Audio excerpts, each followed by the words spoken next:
세상에서 많은 사람들이 진리라는 말을 쓰고 있습니다. 그러나 그 많은 사람들 속에서는 과연 진리가 무엇인지 그걸 아는 사람이 없다는 사실입니다. 여러분들이 주의 깊게 들어야 하는 것은 바로 사람들이 어떻게 진리를 이해하고 받아들일 것인가 하는 문제입니다. 이 시간은 여러분들이 과연 진리는 무엇인가? 지금까지 나는 수없이 여러분 앞에 진리라는 자체에 대해서 소개해왔습니다. 그러나 여러분들이 과연 이 진리를 어떻게 사람들에게 소개할 것인가? 자, 여러분들이 다른 사람보다도 세상 일에 조금은 눈을 떴다 하는 것은 바로 다른 사람들이 모르고 있는 사실들을 여러분들이 이해하게 됐다는 일입니다. 그렇다면 여러분들은 진리를 모르는 사람 앞에 가서 무엇이 진리냐고 물었을 때 어떻게 그 진리를 설명할 수 있는지 대해서 여러분들이 아는 대로 대답해 주시기 바랍니다. 진리란 무엇인가?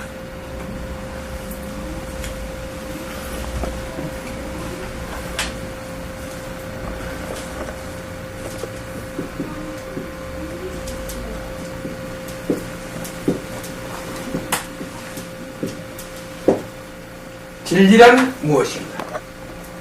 자, 무엇을 보고 우리는 진리라고 사람들에게 설명할 수 있는가? 자, 여러분들, 여러분 나름대로 계속 진리에 대해서 들어왔기 때문에 여러분들이 조금만 생각한다면 여러분들은 오늘 이 질문에 대해서 충분히 대답할 수 있을 것이라고 믿습니다. 사람들이 진리에 대한 의미와 진리에 대한 이해를 구하고자 했을 때 어떻게 그것을 설명할 수 있는가? 한번 여러분 나름대로 해답을 주시기 바랍니다. 아는 사람 누구든지 한번 포함해봐요. 자기가 한 말이 틀렸건 틀리지 않건 이건 중요한 게 아닙니다. 자기가 틀리면 그 해답에 대해서 빨리 받아들일 수 있으니까. 진리란, 과연 진리란 어떻게 여러분들은 사람들에게 소개할 수 있습니까?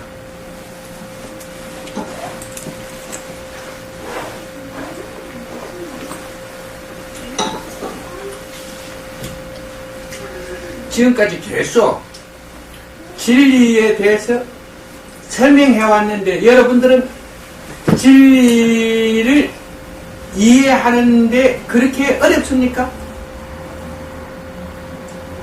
자, 누구든지 말해봐요. 말을 하지 않으면 있는 것을 잊게 하는 뜻이라고. 예, 잘 말했습니다. 있는 것을 잊게 하는 뜻이다. 그런데 우리가 그렇게 설명을 하면 사람들이 이해하기가 상당히 어렵습니다. 혼동이 옵니다. 있는 것을 잊게 하는 뜻이다. 이 맞습니다. 그런데 우리가 진리에 대해서 다른 사람 앞에 소개할 때 간단하게 상대가 납득하기 쉽게 말할 수 있는 대답은 있는 일로 인하여 나타나게 되는 결과,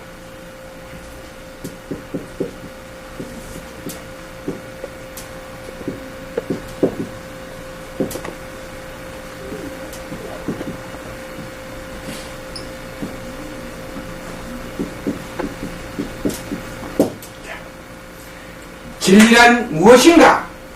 진리를 가리킬 때는 있는 일을 있게 하는 뜻이 진리입니다. 진리라고 말한다. 이것은 하나의 약속입니다. 불변하는 영원한 것이다. 이렇게 소개할 수 있습니다. 그러나 우리가 진리란 무엇인가? 진리에 대해서 설명을 할 때 있는 일로 인하여 나타나게 되는 결과를 우리는 진리라고 합니다. 자, 여기에서 쉽게 하나 설명을 하겠습니다. 밭에다가 하나의 작물을 심었는데 여기에다 기름을 부어버리면 이 작물은 땅이 타서 죽어버리겠죠? 여기에다가 하나 거름을 넣어주면, 탭이나 좋은 거름을 넣어주면 여기에는 아주 푸르고 싱싱하게 자라고 왕성한 생명 활동을 할 수 있다는 것입니다. 이게 바로 뜻이에요. 있는 일로 인하여, 여기에 있었던 일로 인하여 나타나게 되는 결과가 진리입니다. 우리는 이 진리를 여러분들을 이해할 때 어떻게 생각하면 진리를 쉽게 여러분들은 진리를 이해하고 진리를 다른 사람들에게 소개할 수 있는가 하는 문제에 대해서 수없이 여러분과 대화를 해왔습니다. 여러분들은 진리를 생각할 때 어떻게 이러한 있는 일로 인하여 나타나게 되는 결과를 어떻게 설명할 수 있겠습니까? 이거 한번 쉽게 한번 여러분들 쉽게 생각하고 한번 말해봐요. 이러한 일은 여러분들이 이러한 일을 이해하는 것은 여러분의 삶에 매우 중요한 전환기를 가지고 온다는 사실입니다. 여러분의 의식에 큰 변화를 일으킬 수 있고 그러한 변화를 가지고 올 수 있다고 말할 수가 있습니다. 나는 여러분들에게 이렇게 말해왔습니다.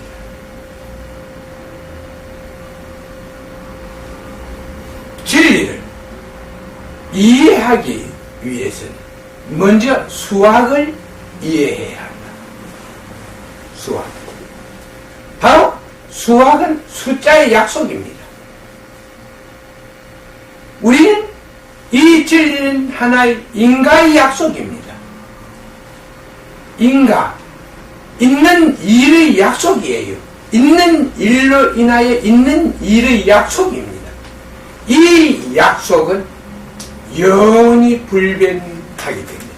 이 세상이 만하고 새로운 세상이 와도 이 약속은 그대로 존재하게 됩니다. 이건 진리입니다. 우리는 이러한 진리를 받아들이고 이해하는데 가장 중요한 포인트는 어떻게 진리를 이해하고 진리를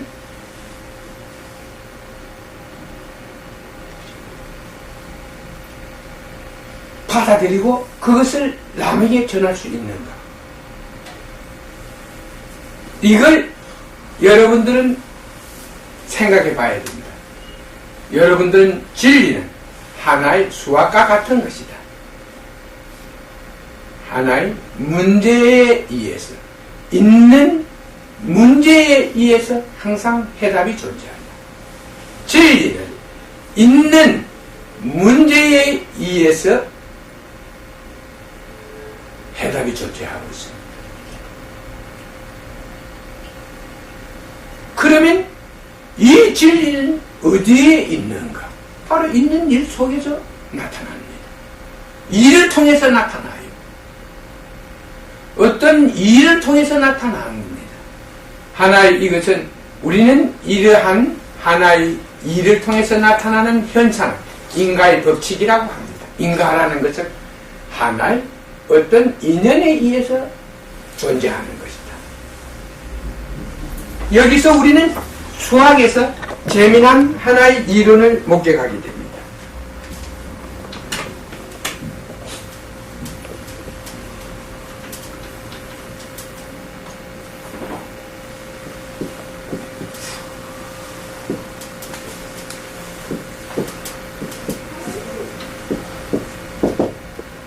오 더하기 3은 8이지만 5 더하기 7은 10입니다.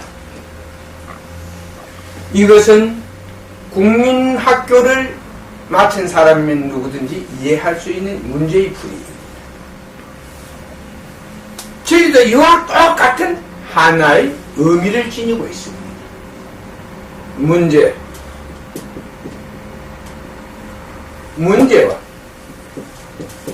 문제에 의하여 문제와 문제에 의하여 존재하는 결과입니다. 수학에서 또 문제와 문제에 의하여 해답이 존재하게 됩니다. 그러니까 수학은 진리를 이해하는데 가장 좋은 하나의 방법이다. 진리를 이해하는데 이 수학은 매우 좋은 하나의 비유가 되는 것입니다.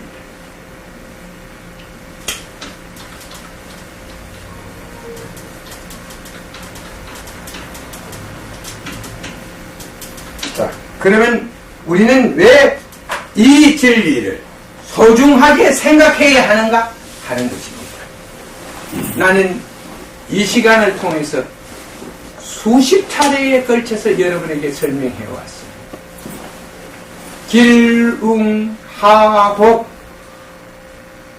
기륭하복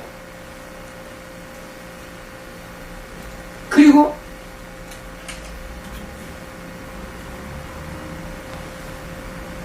흥망성쇠가 바로 있는 일에 의해서 나타나게 되기 때문입니다.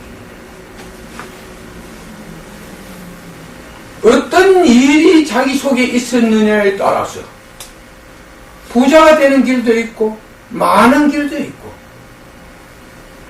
또 뱀과 싸워야 하는 일도 있고 또 여러 가지 번뇌, 고민, 고통 온갖 것이 자기 속에 존재하게 된다는 사실입니다. 우리가 바로 있는 일을 통해서 우리는 우리 자신을 축복할 수 있는 길이 있습니다. 그래서 우리는 있는 일을 통하여 나타나게 되는 결과를 진리라고 말합니다.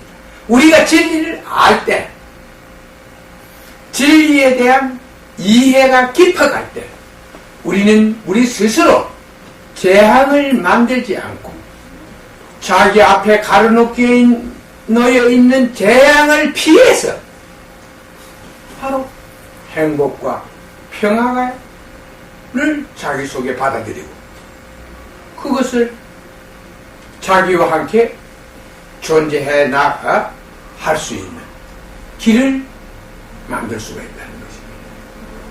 이게 바로 진리 속에 존재하고 있습니다. 한 개인의 흥망생사는 하나의 그 개인의 무지와 편견, 판단에 의해서 존재합니다. 한 사회의 흥망생사는 그 사회에 존재하고 있는 모순에 의해서 존재하게 되는 것입니다. 한 국가나 한 민족의 불행은 바로 국가와 민족의 인간 속에 있던 하나의 일들에 의해서 존재하게 되는 것입니다. 우리가 진리를 지에 대해서 눈을 뜨면 과거와 현재와 미래의 일을 볼 수가 있습니다. 자, 현재는 어디서 온 것입니까? 과거로부터 온 것입니다. 미래는 어디에 있습니까? 현재로부터 존재하게 된다는 사실입니다. 현재는 과거로부터 온 것이며 미래는 현재로부터 존재하는 것이다. 우리는 현실을 통해서 우리가 알 수 없었던 모든 해답을 낼 수가 있습니다. 그래서 우리는 과거의 일들을 밝힐 수가 있고 미래의 일들을 우리의 뜻에 의해서 만들어 갈 수가 있는 것입니다.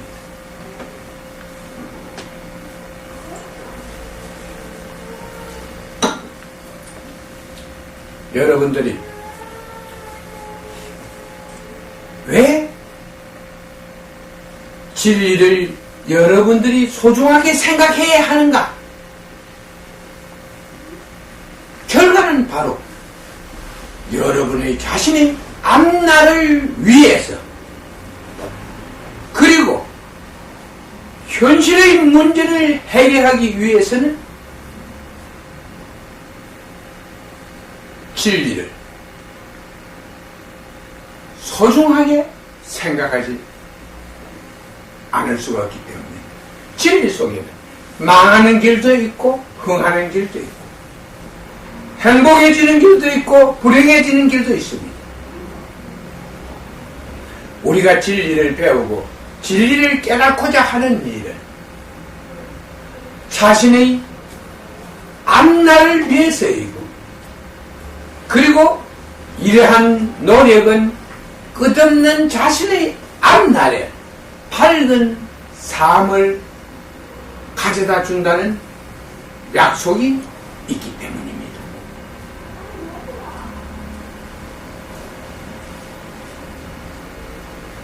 세상에서는 이런 일들을 사람들이 많이 알고 있는 것 같지만 실제 이것을 통하지 않고서는 이러한 일을 듣는다든가 본다는 일은 매우 어렵습니다.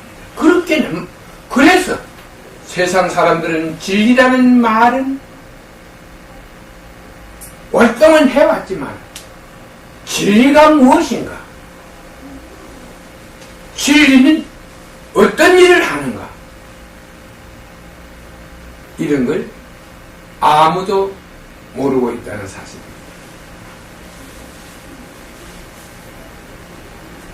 자, 그렇다면 과연 우리는 인간의 세계에 어떤 문제가 있고 그러한 문제를 어떻게 풀 수 있는지 여러분들에게 어려운 풀리지 않는 수수께끼가 있다면 이 시간을 통해서 말씀해 주시기 바랍니다. 그러면 제가 한번 진리를 가지고 문제를 풀어보겠다는 것입니다. 여러분들이 진리에 대해서 이해가 부족한 여러분들에게 이러한 일들은 매우 중요한 가르침을 여러분들에게 가져다 드릴 수가 있을 것입니다. 자, 어떤 일들이 여러분들은 어떤 일을 원하는데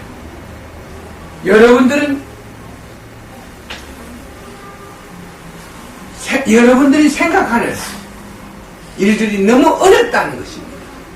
이럴 때 우리는 현실에서 이러한 문제를 어떻게 풀 수가 있는가 하는 하나의 해답을 여러분에게 드리고자 하는 것입니다. 여러분들이 보고 들은 것 중에서 여러분들이 풀 수 없었던 문제를 여러분 나름대로 제시해 준다면 여기에서 어떻게 가장 현명한 방법을 통해서 어떻게 문제가 풀어질 수 있고 풀리는지 하는 해답을 한번 찾아보도록 하겠습니다.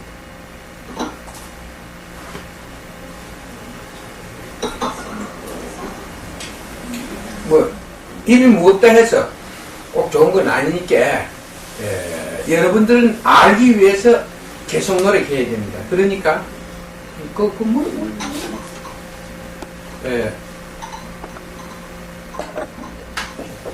그러니까 여러분들은 여러분의 의견이 왜 현실에서 큰 차이를 가지고 있는지, 또 현실 사람들과 왜 맞지 않는지, 이러한 일들도 이 시간을 통해서 알아볼 수가 있습니다.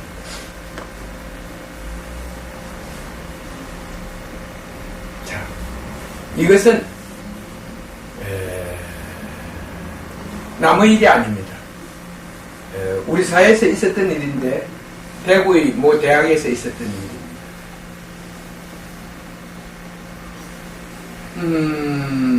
한 교수가 그 보직을 받지 못했다는 사실이에요. 신학기에 그 교수로서 그 시간 배정을 그 교수가 가르치는 시간에 학생들이 강의를 청강하겠다는 그 지원을 아무도 하지 않았기 때문에 그 교수는 학교에서 할 일을 잃고 말았습니다. 그 부인이 이제 애가 타는 거다 얘기입니다. 남편이 봉급을 받아와서 먹고 사는데, 그죠? 그래서 왜 자기 남편이 학교에서 학생들로부터 배척을 받아야 했는지에 대한 문제를 알기 위해서 뛰어다녔습니다. 그 결과 신문에 난 그대로라면 이 교수가 학생들에게 시험 점수를 짜게 줬다는 것이요. 그리고 원리의 원칙대로 가르치려고 노력했다는 것이요. 이게 학생들의 마음에 안 들었다는 거예요. 그러니까 선배들이 후배들로 보고 그 교실에는 들어가지 말아라. 거기에는 수강 요청을 하지 말라. 이래서 아무도 수강을 요청하지 않았기 때문에 그 교수는 할 수 없이 쉬어야 하는, 시간 배정이 없어서 쉬어야 하는 딱한 처지에 빠지게 됐다는 것입니다. 그것은 제가 여기서 결론을 내릴 때 그 교수는 현실에 대해서 매우 어려웠다는 사실이에요. 그러니까 내가 아무리 좋은 지식을 가지고 있더라도 그것이 현실과 맞지 않을 때는 아무런 가치성이 없는 것입니다. 가치성이 없는 것이에요. 이것도 진리예요. 진리는 어디든지 존재합니다. 어떤 일 속에도 진리는 존재합니다. 이것도 진리입니다. 삼류대학에서 결국 학생들은 졸업장을 받기 위해서 학교에 온 것이지 어디 뭐 공부를 열심히 해서 어떤 특별한 기술이나 이런 것을 습득하기 위해 지식이나 기술을 습득하러 대학에 온 자들이 아니라는 것입니다. 그러니까 그러한 현실을 모르는 사람인 게 그는 책에 써놓은 대로 원리 원칙대로 자기 딴에는 잘 가르친다는 것이 결국 그 공부하기 싫어하는 학생들과는 벽을 만들라고. 그 벽은 하나의 교수와 학생 사회를 갈라놓고 말았다는 사실이에요. 이게 진리입니다. 내가 깨달음을 얻고 나서 가장 힘들었던 일은 세상 사람들을 축복하는 일마저보다는 내 생명을 부지하는 일이 더 급급했다는 사실입니다. 이 세상에는 옳고 그름을 길 원하고 있는 일을 밝혀서 과연 무엇이 옳으며 그른가를 원하는 사람들은 없다는 사실입니다. 그렇게 진리는 바로 모든 사실을 드러나게 하는 하나의 키입니다. 그렇게 깨달음을 얻고 나니까 진리 속에 있는 일을 보게 되었는데, 이 진리 속에 있는 일을 보니까 바로 사람의 판단과 행위가 있는 일을 만들어내고 많은 일을 만들어내고 그 일이 인간 사회의 흥망상쇠를 좌우하고 있었다는 사실입니다. 그러니까 진리가 밝혀지면 모든 옳고 그름이 진실이 드러나게 되어 있다는 것이에요. 진실이라는 건 있는 그 자체가 진실입니다. 진실이 드러나면 좋은 것과 나쁜 것과 붉은색과 검은색이 다 드러난다는 사실입니다. 우리가 밝은 곳에서 이렇게 보니까 누가 무슨 옷을 입었는지 전부 여러분들이 기억할 수 있죠? 지금 여러분의 뒤에 앉은 사람이 어떤 색깔의 옷을 입었는가, 또 어떤 옷을 입고 있는가, 이걸 다 구분할 수가 있습니다. 그러나 캄캄한 밤중에 전등불을 딱 꺼놓고 보면은 누가 무슨 옷을 입었는지 구분이 잘 안 갑니다. 특별히 흰색 옷을 입지 않았다면은 그 구분이 안 가요. 그러니까 어두운 나쁜 사람들은 결국 사회를 어둡게 만들려고 하고, 좋은 사람들은 사회를 밝은 사회로 만들려고 합니다. 그런데 이 밝고 어두운 사회를 무엇이 맨달아내는가? 바로 있는 일이에요.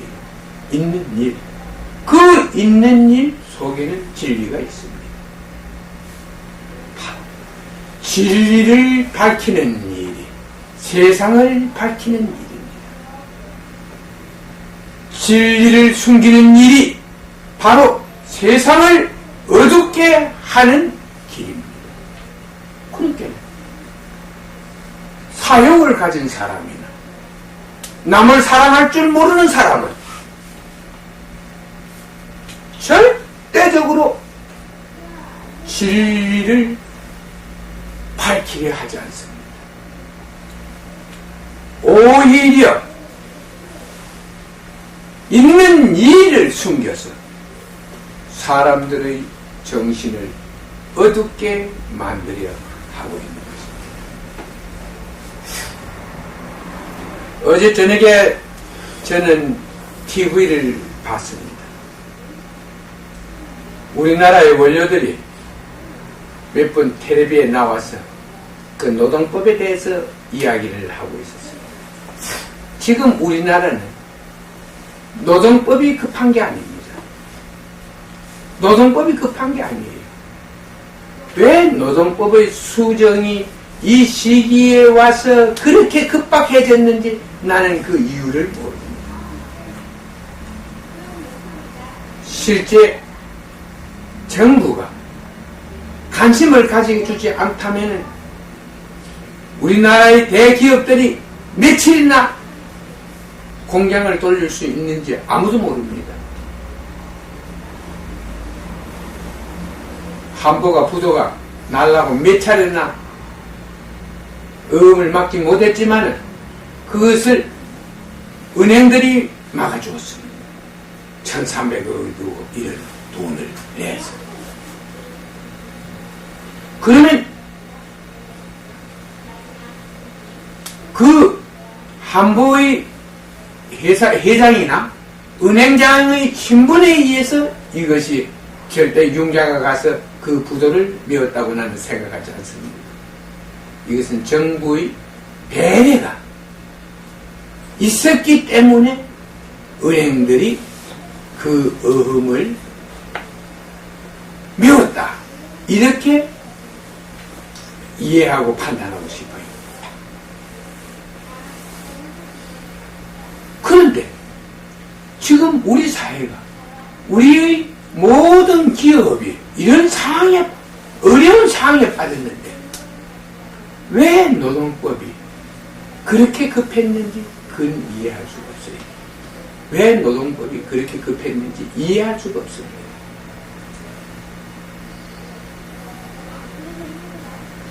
인간은 가르치지 않지만 않아도 스스로 자기의 생존을 위해서 머리를 짜고 또 하나의 자기 어떤 판단을 계획을 세우고 판단할 수 있는 사고를 가지고 있다. 그래서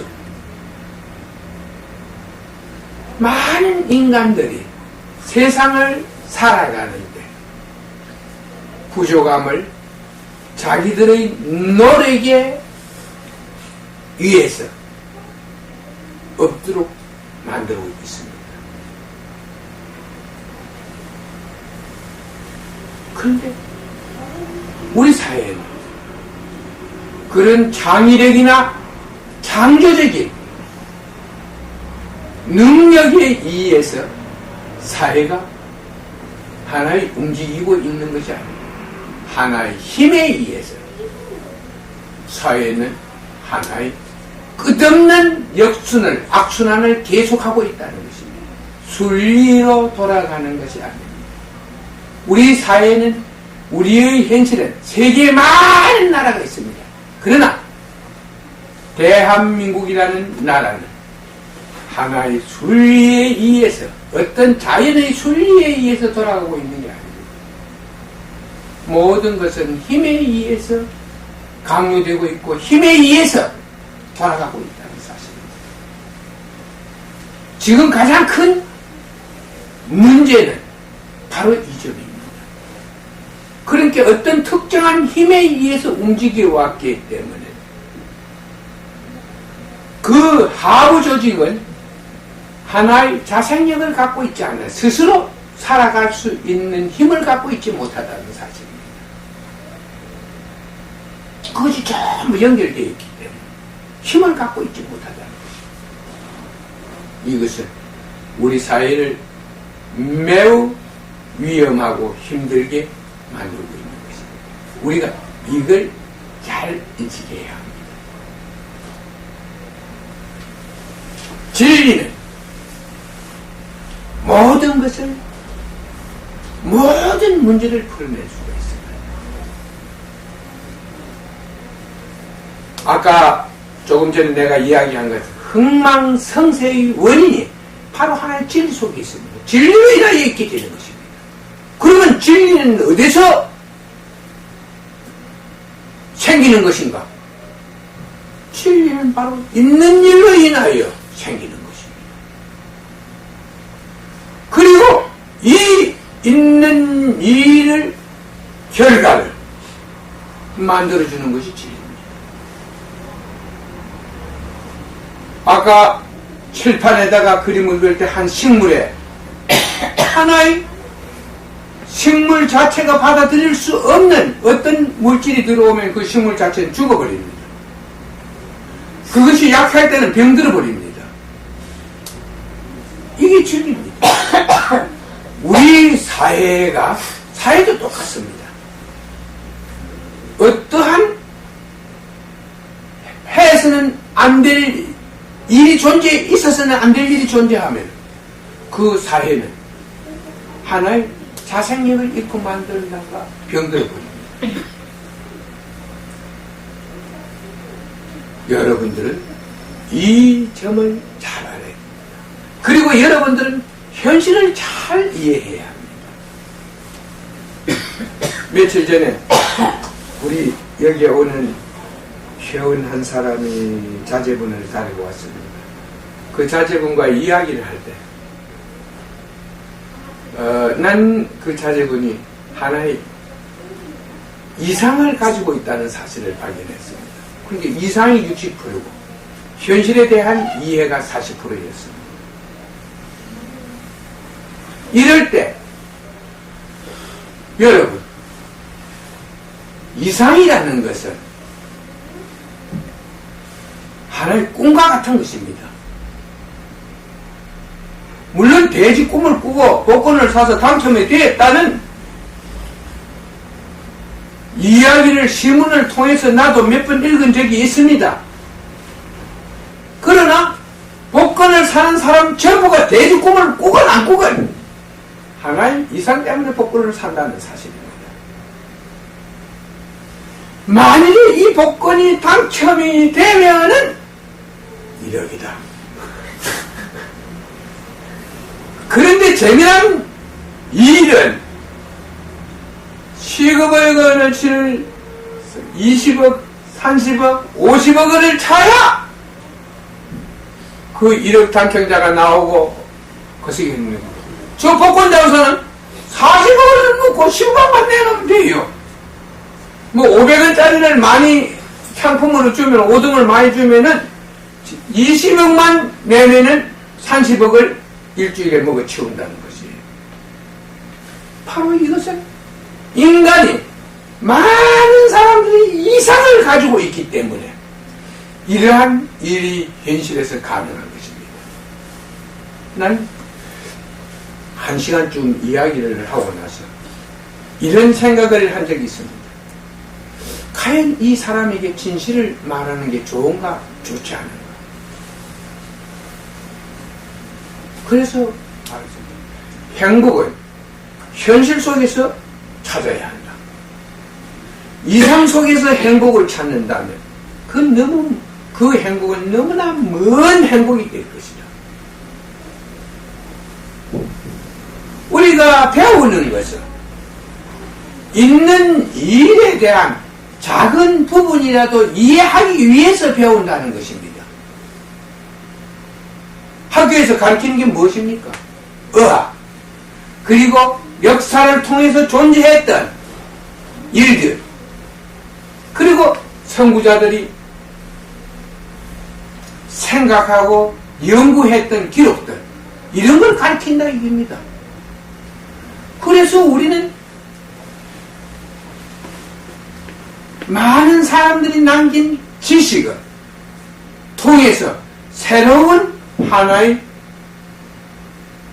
창조물을 구상하게 되고 새로운 창작 활동을 하게 된다는 것입니다. 그래서 하나의 진보, 좀 더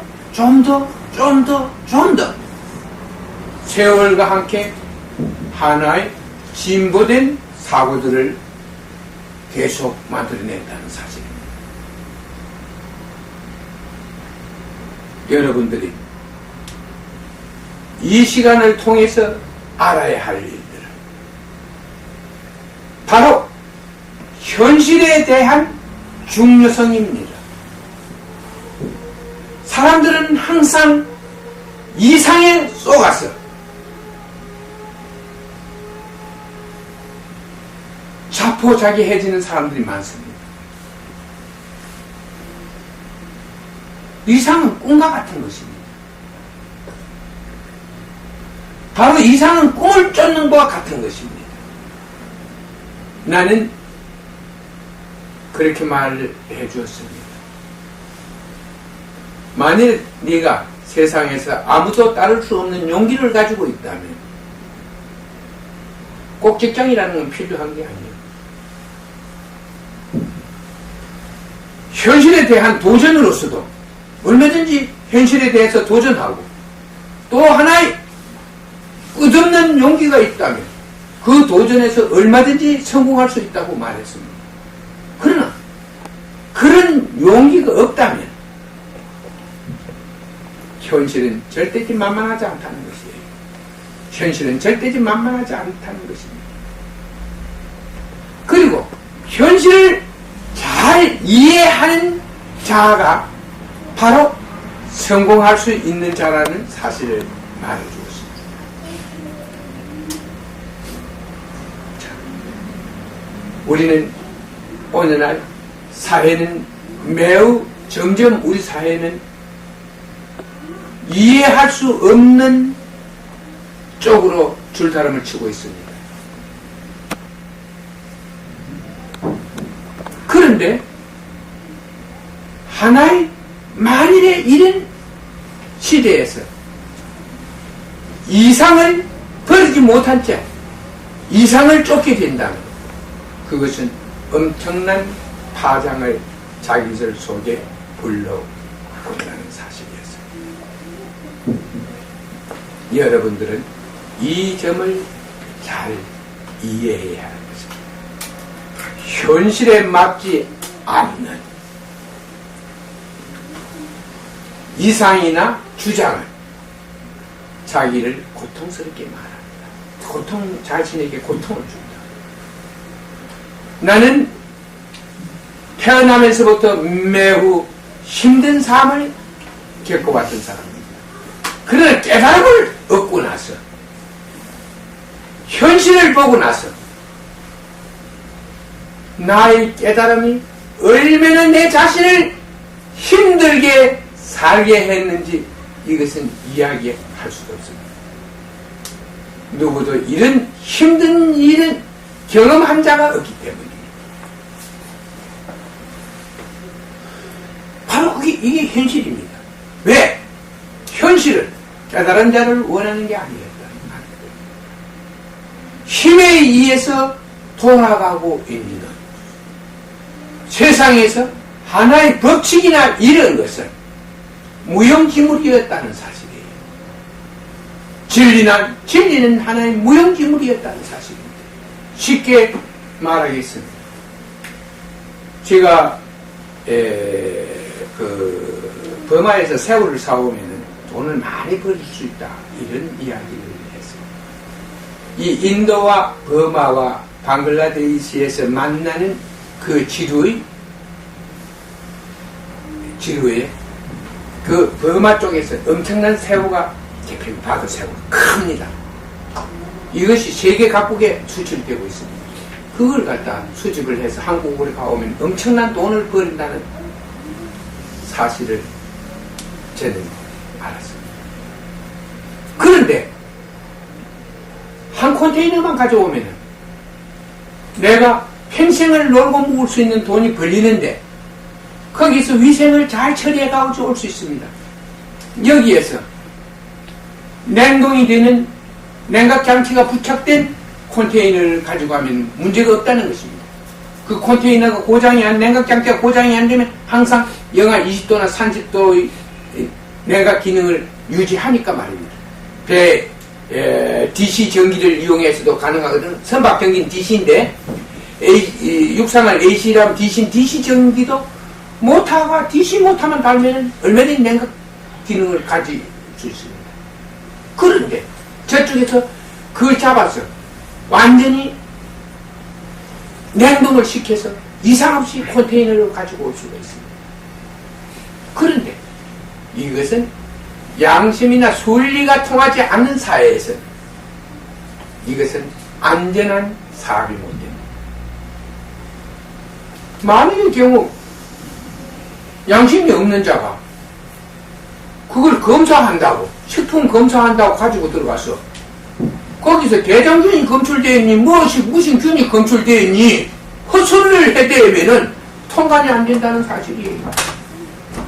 그 몇만 톤짜리 배가 결국은 20톤짜리 컨테이너 하나 때문에 바다 위에 며칠이고 기다릴 수는 없다는 것입니다. 한 달이고 두 달이고.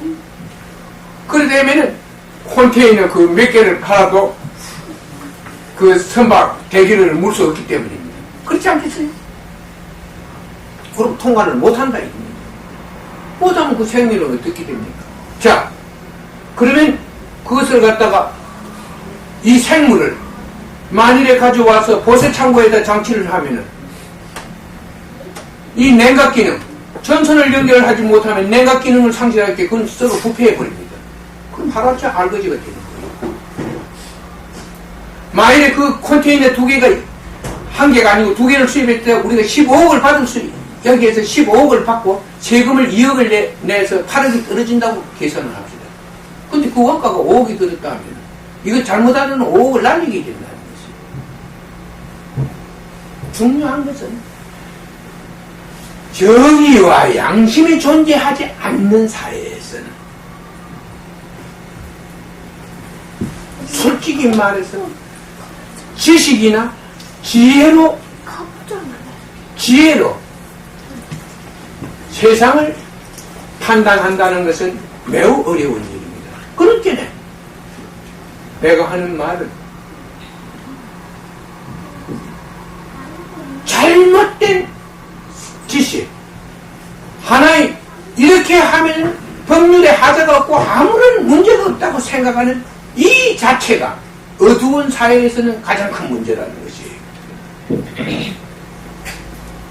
여러분들은 실제적으로 한국 사회가 세계에서 얼마나 제도적으로 복잡한 나라인지 모릅니다. 뭐 외국에서는 공장 하나 짓는데 서로가 몇 가지면 된대요. 그 우리나라는 수십 가지, 수백 가지가 심지어 넘는데 공장 하나 지으면 서로가 100몇 가지. 외국에서는 10가지도 안 돼. 그러니까 무슨 공장을 하나 지으면 돈을 버린다. 이런 발상은 해서는 안 되는 거예요. 공장을 하나 지으면은 내가 20억을 가지고 있으면은 3억짜리 공장을 하나 지으면은 7년 후에는 나는 알거지가 된다. 요리 생각하면 딱 맞는 거예요. 왜냐? 거기에서 직원을 채용하면은 한 번에 해고를 못해요. 그러면은 그 직원은 이게 살려야 돼. 그런데 와서 놀아도 퇴직금까지 계산해야 돼. 와서 놀았으니까. 제작을 지어도 퇴직금을 줘야 돼. 그때부터는 망하는 거예요. 망해. 여러분들은 우리 사회에 어떤 일들이 존재하는가 이걸 정확하게 알지 못할 때 자신이 살아가는데 많은 불행한 일들을 피할 수 없고 그것을 받아들여야 한다는 사실입니다. 진리라는 것은 바로 있는 일 속에 있고 우리는 있는 일을 바로 보고 바로 이해함으로 해서 진리에 대한 이해와 설명이 가능한 것입니다. 조금 전에도 말했습니다. 진리란 무엇인가? 진리란 있는 일로 인하여 있게 되는 결과를 우리는 진리라고 말한다. 있는 일, 이 인과의 법칙은 만고불변의 진리입니다. 이 진리는 항상 해답을 가지고 있다는 것이에요. 수학에서 5 더하기 5가 7이라면 진리도 이와 같이 딱 결정되어 있어요. 어떤 일이 어떻게 됐을 때 어떤 결과에 도달한다. 그 수치가 앞의 수치가 6이었느냐 5였느냐에 따라서 뒤의 수치와 1의 차이가 나는 거예요. 같은 수치를 갖다 붙이면 1의 차이가 나는 거예요. 여기에서 약간의 차이는 날 수 있지만 약속은 이미 정해진 약속은 영원히 불변한다는 것이에요. 그러니까 이 진리 속에 있는데 영원히 불변한다는 것이에요. 우리가 진리를 아는 것은 있는 일을 아는 것이고 우리가 있는 일을 밝히는 것은 바로 진리를 밝히는 일이라는 사실입니다. 제가 왜 한국 사회를 어두운 사회라고 이 자리에서 말하고 있느냐 하면 아무도 있는 일을 밝히는 자가 없다는 것이에요. 있는 일을 밝히는 게 있는 일을 밝히는 것을 가장 두려워합니다. 언론도. 제일 진실을 밝힌다는 것은 세간에서 어디 누가 밀수를 해서 금괴를 몇 개가 왔다. 이러면 그거는 밝힐 수 있어요. 제가 한번 어디 놀러 갔더니 서영춘이라는 사람이 거기 와서 코미디를 그 자리에서 하고 있었습니다. 이 옛날 이야기입니다. 그래 물어봤어요. 하도 우리나라 텔레비를 보면 재미가 없어. 맨날 병신 도둑질을 하는 기고 사기치는 것 뿐이요. 그래서 물어봤어요. 코미디 좀 재미있게 너 못하나? 이런 게 그런 말. 우리가 코미디 재미있게 하고 싶다는 거요. 그런데 의사 홍대를 내면 의사협회가 있다네. 그 상의가 들어오고 고발 들어오면 갖다 놓으면 신체 망친다는 거예요. 범죄가들 흉내를 냈다는 변호사가 흉내를 냈다는 변호사 협회가 있어갖고 거기서 고소가 들어오고 난리가 난다네. 그래서 협회 없는 거는 도둑놈 협회하고 사기꾼 협회가 아직 없다네. 그렇게 도둑질하고 사기치는 거 요거 가지고 웃기려고 노력한다는 거예요. 얼마든지 외국 같으면은 의사 흉내도 내고 여기 잘못된 법조나 정치 코미디도 할 수 있는데 그걸 했다 큰일 난다는 거예요. 그래서 이런 것입니다. 그 말을 듣고 나서 이 나라는 힘이 지배하는 사회, 양심과 정의가 지배하는 사회가 아니고 양심과 정의에 의해서 돌아가는 사회가 아니고 어떤 개인의 파워에 의해서 돌아간다는 거예요. 그러니까 하나의 파워, 힘을 가진 자에 의해서 돌아간다는 것이에요. 힘을 가진 자는 많은 지지자들을 얻게 되는데 그 지지자들은 어떤 일을 잘해서 그 일을 도왔겠다는 게 아니고 무조건 지지를 해서 거기서 반대 급부를 얻는다는 사실입니다. 제가 몰랐던 사실은 저도 10년 동안 그 소율이라는 여성 때문에 쏘아봤습니다. 내 앞에서는 잘하니까 항상 말도 하면 이라고 무엇을 어떻게 해라 하면 틀림없이 하니까요. 그런데 내가 없는 데서는 절대 그러지 않았다는 거예요. 절대 그러지 않았다는 거예요. 그리고 나 이야기는 하지 않고 제 자랑만 하고 있죠. 나 이야기는 하지 않았다는 거예요. 그러니까 나에 대한 설명, 진리에 대한 자기가 배운 것에 대한 어떤 깨달음 같은 걸 남한테 가르치는 게 아니고 이상한 이야기만 했다는 사실. 그러니까 나는 쏘았다는 것이에요. 그런데 사람들은 있는 일을 보고 다른 사람 앞에서는 내 앞에처럼 그렇게 일을 안 했는데도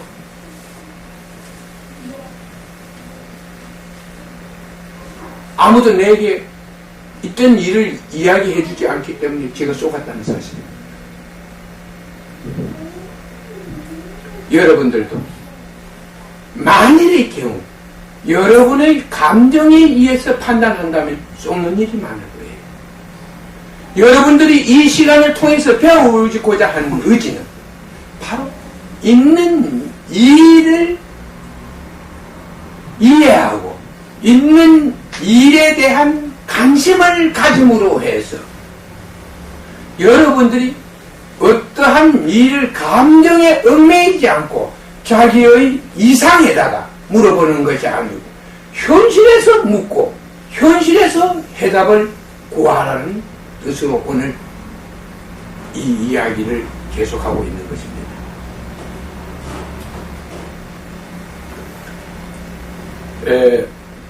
우리가 왜 인간의 사회에서 가장 소중한 것은 정의입니다. 정의란 무엇인가? 옳고 그른 일을 밝히는 것이 정의예요. 바로 옳은 것을 구하는 것이 정의입니다. 우리는 옳고 그른 일을 밝히고 옳은 것을 구하는 것이 정의예요. 옳은 것을 따르고 옳은 것을 구하는 것이 정의입니다.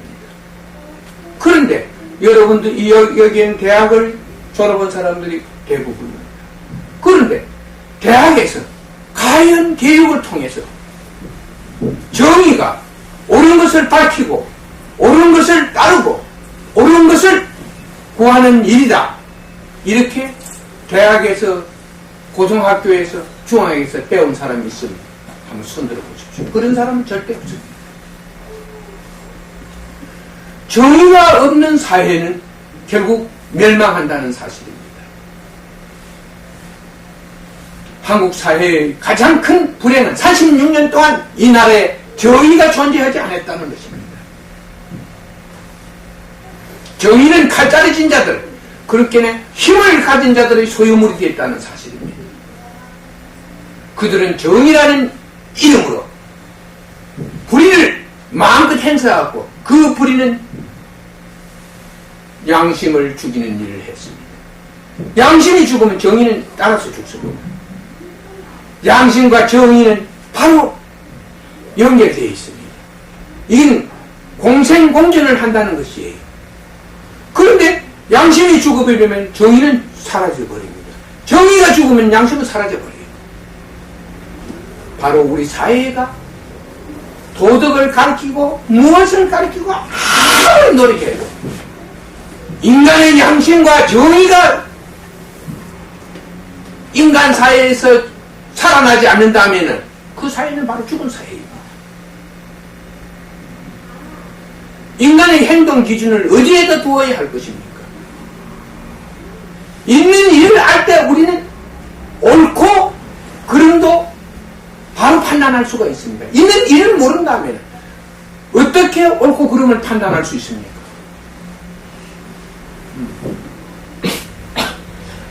있는 일을 모르면 두 사람 길가에서 싸우고 있는데 서로가 도둑놈이라 한다면 우리는 정확한 어떤 자가 증인이 나타나서 사실을 본대로 이야기해 주지 않는다면 어떻게 누가 도둑놈인지 어떻게 구분해낼 수가 있겠습니까? 그것은 두 사람을 잡았어. 어떤 힘을 가진 자가 법을 집행하는 데 잡았어.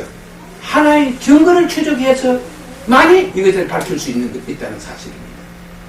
만일에 증거를 추적하지 않는다면 우리는 그 증거를 제시하지 않는다면 우리는 옳고 그름을 어떤 자가 옳은가 그런가를 모른다는 것입니다. 그러니까 우리가 쉽게 말해서 감정에 의해서 우리가 어떤 사실을 모르고 무엇을 심판하고 판단하고 편을 든다는 것은 하나의 감정에 의해서 좌우된다는 사실인 것입니다.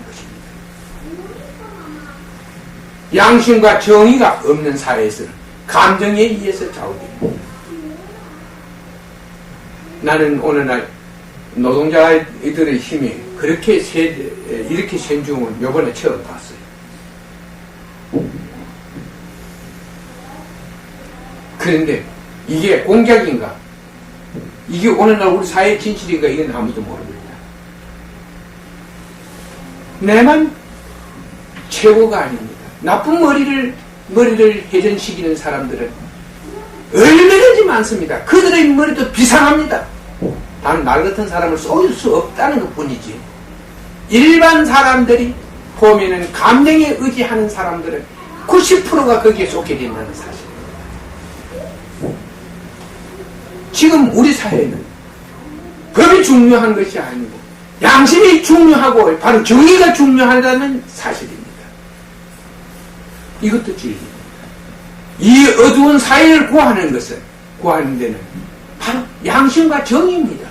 양심과 정의가 없는 곳에는 얼마든지 많은 범죄가 따라 일어날 수도 있고 또 억울한 자가 생길 수도 있습니다. 양심과 정의가 없는 법관은 결국 재판 그 자체도 자기의 감정에 의존해서 심판하게 된다는 것입니다. 이것은 무서운 결과를 얼마든지 그 재판 자체를 뒤집어 놓을 수도 있다는 것입니다. 패자가 승자가 되어올 수 있고 승자가 되어야 할 자가 패자가 얼마 될 수도 있는 일들이 얼마든지 일어날 수 있다는 거죠. 우리가 이 시간을 통해서 진리를 강조하고 있는 것은 있는 일을 알지 못할 때는 말하지 말라는 것입니다.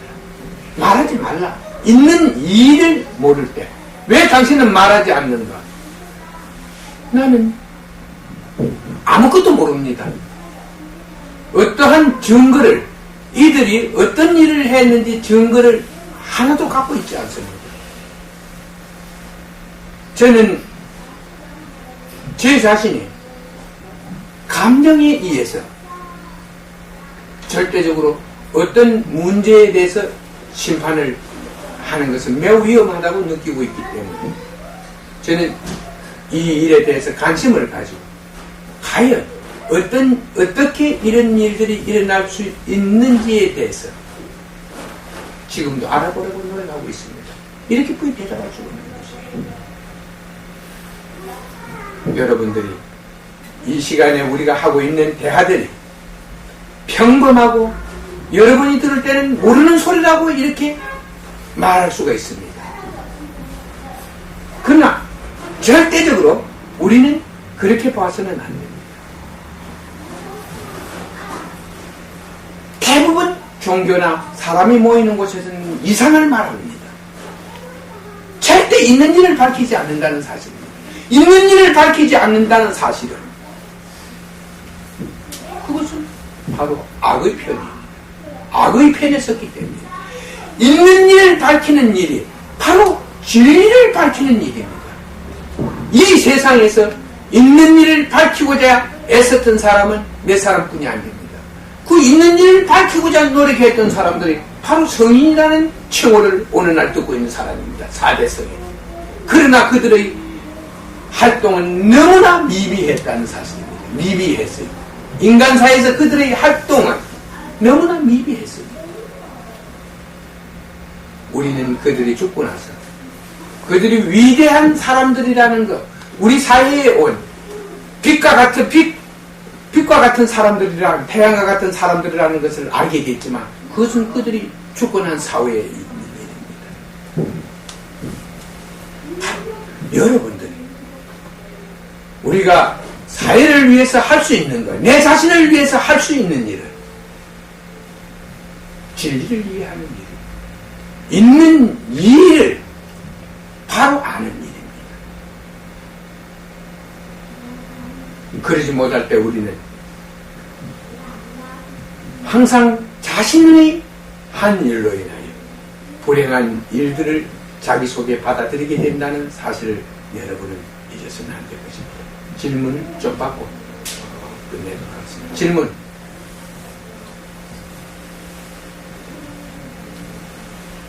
역사에서 일제시대 때 안중근이라는 사람이 이쪽 이동국에 암살해서 정의로운 사람을 알고 있습니다. 의사라고 얘기를 하는데 실제로 그 사람이 그러니까 사람을 죽였기 때문에 자기 의식에 어떤 영향을 안중근의 의식을 말하는가? 안중근. 안중근의 의식에는 별다른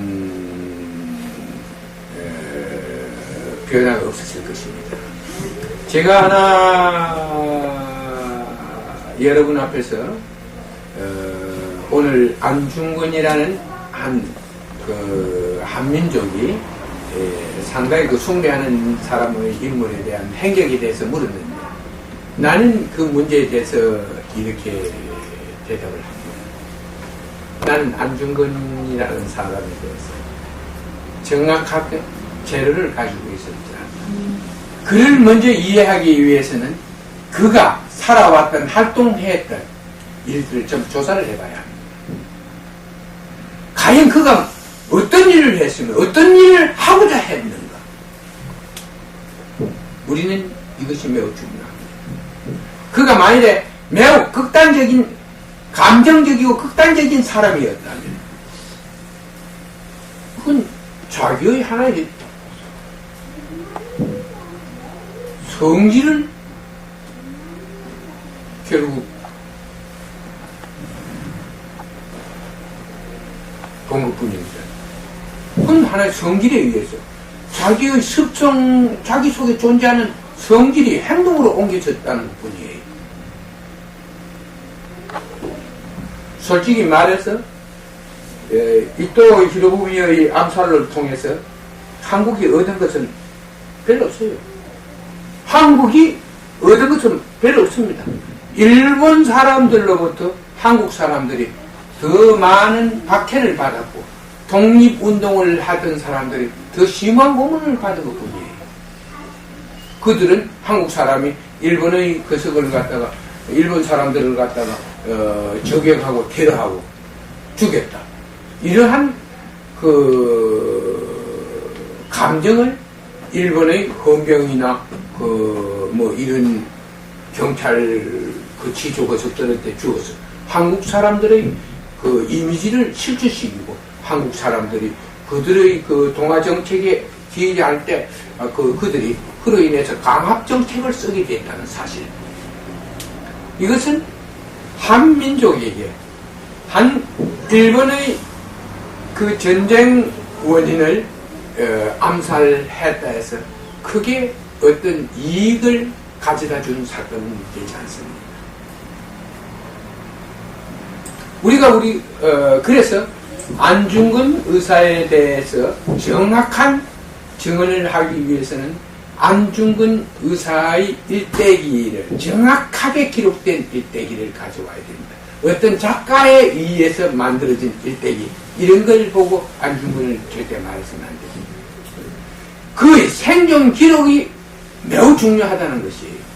언제 몇 살 때 어디서 태어나서 몇 년 또 어디서 태어나서 어떤 가문에서 자랐으며 그는 공부를 어디까지 했으면 공부를 하고 나서 무엇을 사람들에게 가르쳤으며 그가 죽을 때까지 어떤 행동을 했는가. 그는 몇 살 때 그거를 한 거예요. 정확한 자료는 그러니까 하나의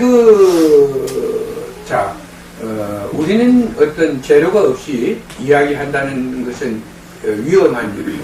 한국 사람들이 상당히 추앙하고 있는 유사를 함부로 여기에서 말할 수 없기 때문에 재료가 없어서 말은 하지 못합니다. 엊그제 어떤 사람이 내게 물었습니다.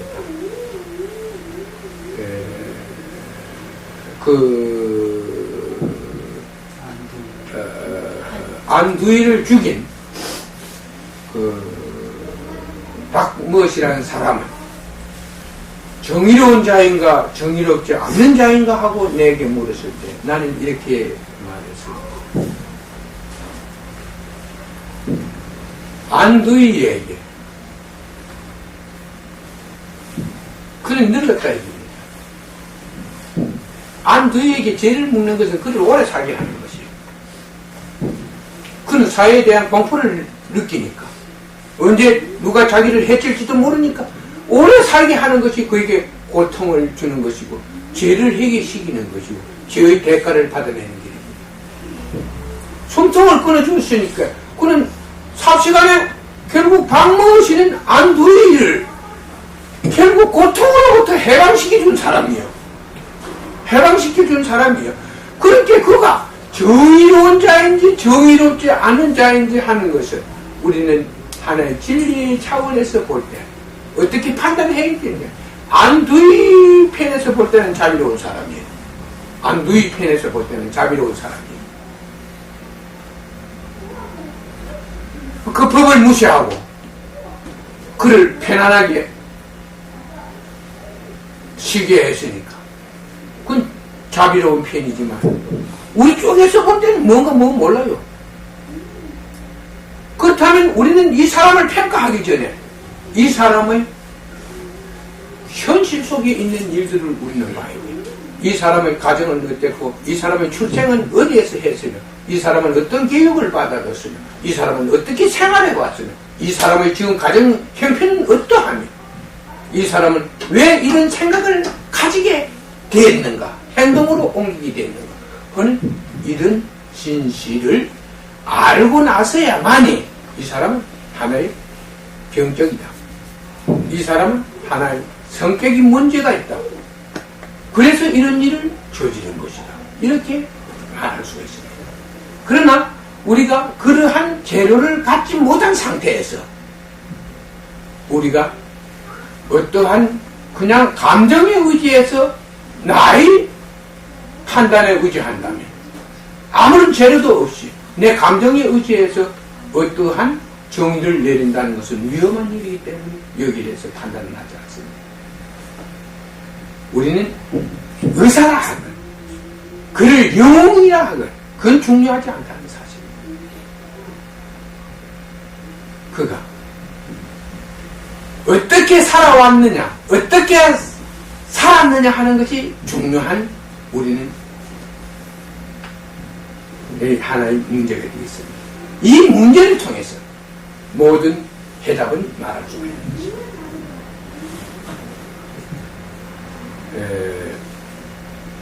안중근 의사에 대해서 그의 기록을 한번 생생한 기록 그것이 어차피 그 생생한 기록은 사실 확인할 수가 없지 않습니까? 중국에서. 일본 정부가 조사했던 기록 같은 게 있을 거예요. 안중근 의사가 죽기 전에, 사형을 당하기 전에, 일본 정부가 수집한 재료들이 있을 거예요. 그 재료와, 그 다음에 안중근의 주변 사람들이 증언한 재료, 이것을 두 개를 놓고 객관적인 입장에서 보면 알아요. 딱 놔놓고 이걸 이치에다 딱 맞춰버리면, 그 내용을 이치에다 맞춰버리면, 거기에서 어떤 것이 조작되어 있다, 안 했다, 이걸 대박을 가려낼 수가 있습니다. 내가 이야기하지만은, 이 징을 엎어놓고 뜯으면 붕붕 이런 소리가 나지, 둥둥 이런 소리가 나지, 쨍쨍 이런 소리가 안 난다는 거예요. 그 깨져야 깨갱 소리가 난다는 거예요. 그렇게 있는 일을 가지고 검토하면 모든 진실은 드러나게 돼 있는 거예요. 우리가 누가 뭘 하건 그것은 내가 한 말이 아니야. 그리고 인간이 한 말을 우리가 믿을 수는 없다. 진리가 아니라면 우리는 믿지 못한다. 우리는 진리 속에 우리는 이걸 맞추어 봤어. 세상 이치에 맞추어 봤어. 맞지 않는다면 우리는 일단 우리가 가지고 있는 재료를 판단을 할 수 없는 쓸모없는 것이라고 봐야 할 것이다. 이렇게 말합니다. 자료는 없지만 이토 히로부미의 입장에서는 자기는 일본을 위해서 일을 했는데 결국 그렇게 죽었기 때문에 하늘 갖게 되는 거 아닙니까? 그렇지. 하늘 갖게 되었는가 하늘 안 갖게 되었는가 히로부미 귀신을 안 만나봤으니까 모르겠고 중요한 것은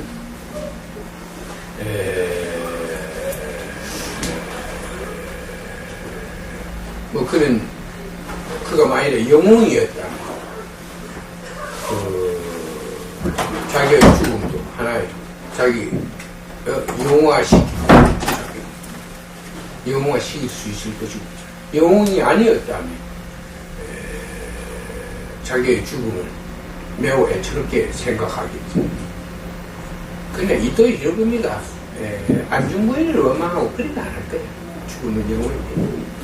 이토 히로부미가 상당히 그 지략이 있고 그석이 있다면 하나의 그 공주의 시대에 또 본다면 하나의 그 상당한 그 지략과 긍기를 가진 사람인데 그렇게 그 안중근 의사한테 원한을 갖는 이런 모습은 보이지 않을 것입니다.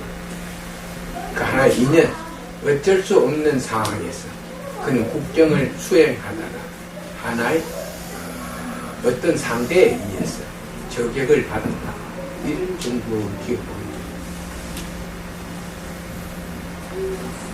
자, 질문 없으면 사람들, 지원 사람들 쉽게 끝내지.